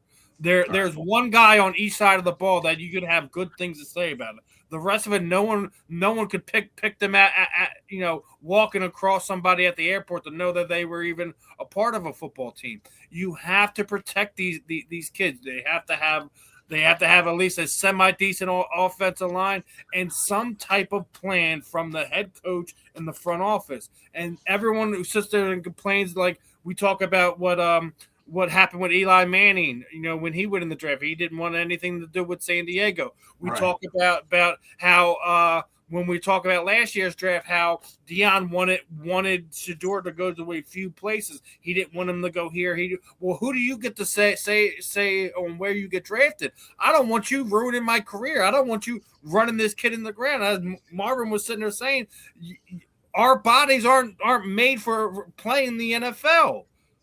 You're going to break down at some point in time. So give these guys a fighting chance. Don't be sitting there tying one arm behind their back, firing their coaches 4 games in the season, 6 games in the season, just about the end of the season, because then you're starting all over again. They're going to learn. They're going to have to learn a new offense. They're going to have to figure out how to work it. Like, there's so many different things that go. You have to have a better plan than what the NFL is throwing a lot of these kids to the wolves. Sometimes some of these kids have to be put in that. Like, I mean, you know, we talk about Jalen Hurts, 7 different coordinators in the last 7 years of being a football player. That's ridiculous. Right. But he's found the way to make it work. So at the same time, you have to hold yourself accountable. You have to. Okay. Marvin, you have the last word. They're going to go rapid fire on our final topic. Go ahead, Marvin. Absolutely. Listen, before I get started, shout out to my cousin Earl, who's always showing us love. And his daughter Jasmine, who watch us religiously, very happy and love their support. Okay. Listen, with these quarterbacks, more teams fail the quarterback than the quarterback fails himself. That's not even a question. It is so unfortunate that you get these young, talented guys that come out of college. They go to these horrible organizations, and there's no plan in place. You know, it's like, I mean, Steve really, he hit all the major points. There's no real plan in place, man. And then in the end, we call the quarterback a bust, and it's on him, and they become a journeyman, and it's just, and I swear to you, it's more about these organizations just not having a plan. Listen, it's a tough situation. I have no more to say. I think Steve really hit it pretty good there. Yeah, I don't like the word bust. I really hate it, especially when you have coaches getting fired their first year or really early in their career. So the word bust makes me sick. It really does. Worse than my cooking and my penmanship. But yet I managed to get it alone. I don't worry about the cooking because I have Candy that helps me out there. Penmanship, there's no help there. That's why I go out there and manufacture a way to type it in. All right. Final topic tonight happens to be our. I want to just quick add. I like the way that Green Bay has done that, because Green Bay has sat the quarterbacks that they have drafted and let them observe behind the good quarterbacks that they've had in the past. Well, they're one of the few organizations that gets it right in that department, that's for sure. All right, rapid fire. Our featured topic of the night is, and this is actually a LeBron James thing.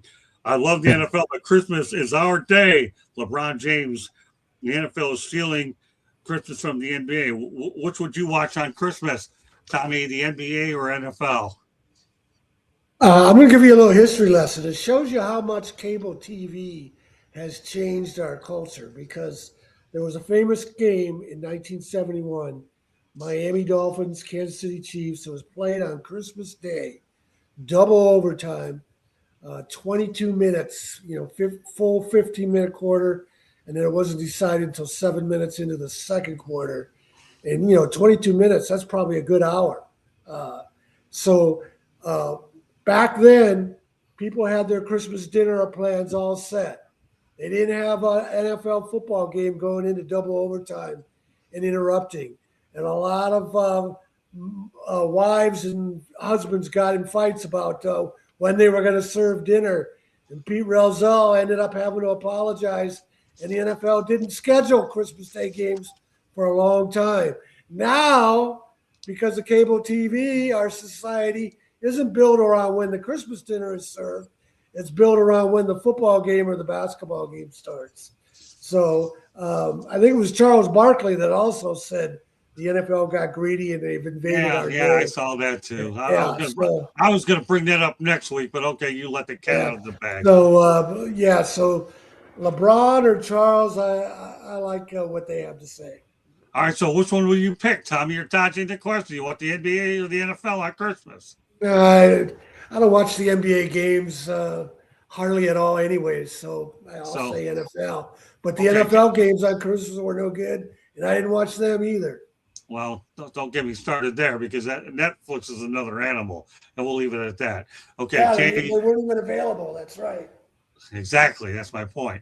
All right, Candy, make it quick. For NFL, me, any day of the week, NFL. Marvin? I don't want to see these guys throw up threes all day long. The NBA's turned to trash as a whole. Give me football all day long. Great minds think alike, Marvin. I'm the same way. All right, that's my answer. That's his. Steven, you have the final word. Then we go to our listen, final station break. I know Charles is upset. I know LeBron's doing his favorite thing and crying about things. But listen, your product as a whole is on this steep downcline, right? So yes, I think we're all going to be in agreement here that the NFL is what people would rather tune into. They have multiple different games throughout the day, and with the exception of this past year, just how everything worked out, because you had a complete flip on things, is I think this is the first time that the games weren't really relevant into what the playoff picture was going to look like.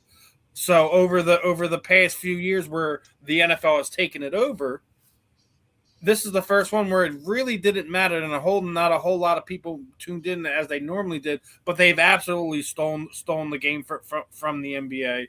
There's no real superstars in the NBA that people really identify with, and I think that's the bigger problem that the NBA needs to figure out. They need to figure out a post LeBron plan right now, or the NFL is going to continue to keep kicking them in the teeth. Okay, good. So to answer my question, NBA or NFL? NFL. One or the other. Long. I said NFL. Okay, now you said it again. I heard it better. Okay. All right, I'll take NFL. That's that. Okay. All right, Tommy, let everybody know how they get a hold of you. TomShanahan.report is my website. My Twitter handle is Shanny4055. All right, Candy, one more station break. Before I do that, I want to just wish Mr. Scott, our host here, a belated happy birthday. It was his birthday yesterday, so happy belated birthday, Scott. Thank you, Candy. Appreciate it. You're welcome. With that being said, the South Florida Tribune Publishing Company published a book, Lessons from the Microphone, Tuning into the Enduring Wisdom of Visionary Leaders. It is written by our host, Scott, the Motor City Madmouth birthday boy, Morganroth. He wrote it about his 40 plus years in the business, how it has evolved, old school media versus new school media. Get your copy today. It's available on Amazon, Barnes & Noble, Kindle, Google, and Apple Books. There's also a link on our website, www.southfloridatribune.com, where there is a plethora of great content, so go check it out. If you like to listen to podcasts, you can find us wherever you get your podcast.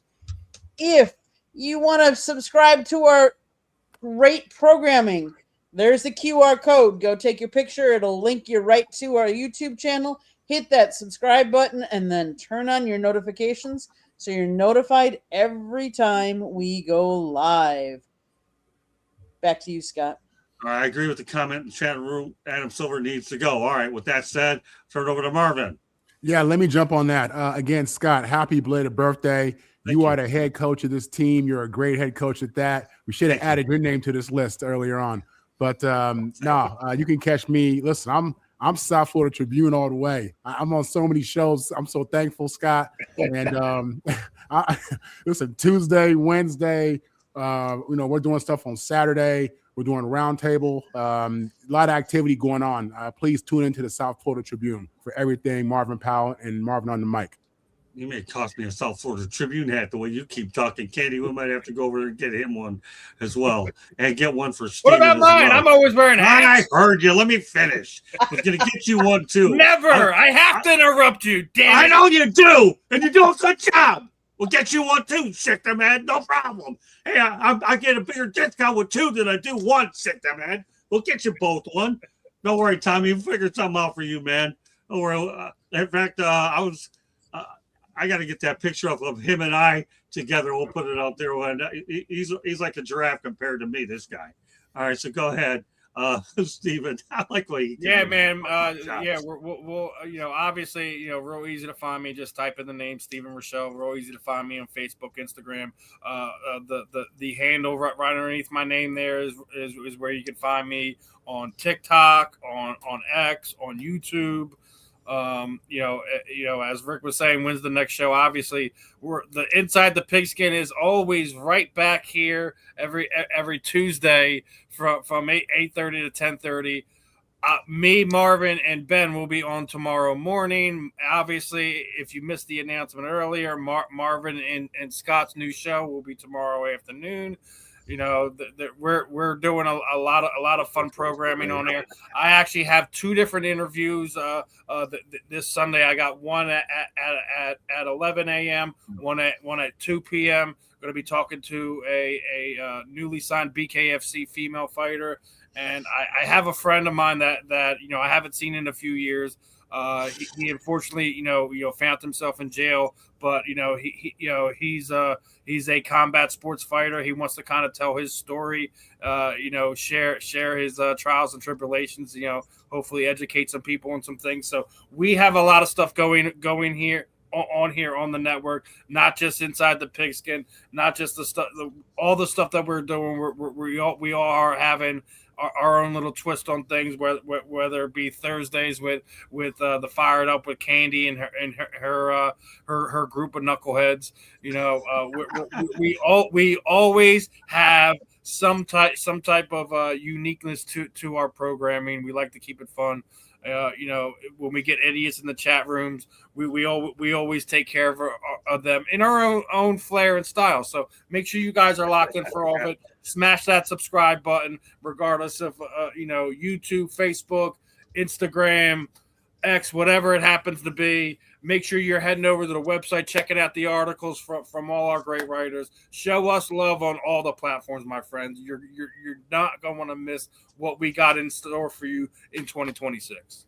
Hey, Marvin, I trained him pretty good. If he could get all that stuff out there, that was good stuff. Man. Hey, Steve's the man. I got a team that they all listen. They don't tune me out like some of these players tune out some of these coaches. My teammates, they get it all in, man. Right, Tommy? I don't lose my voice when I got these guys doing my work for me. Great stuff. All right, good job, Reichel. Now I guess Candy, maybe later on we're gonna have to get. Marvin, we got to get him a Tribune hat. We got to get him one. Then again, it's okay. And Tommy, you want one too? I'm sure we could get you a Tribune cap. Sure, sounds good. All right, we got 3 of them on our best. So, all right, Earl. Yeah, I appreciate you getting more followers for us. Candy will get out there and get the hats at some point. But at least we got Marvin, his other one, ahead of his schedule here. But meanwhile, that does it for this edition of Inside the Pigskin. Marvin and I will debut our new show tomorrow around 6:30 Eastern time. And then, of course, we'll have the Sports Exchange abbreviated version. I don't know what we're going to have tomorrow night, who's left with New Year's Rockin' Eve. And, of course, we'll have a full schedule of shows on next week. Of course, Inside the Pigskin on Saturday ought to be interesting. I'm hoping to have Ben Troop on there, and Mel will hopefully get back in business.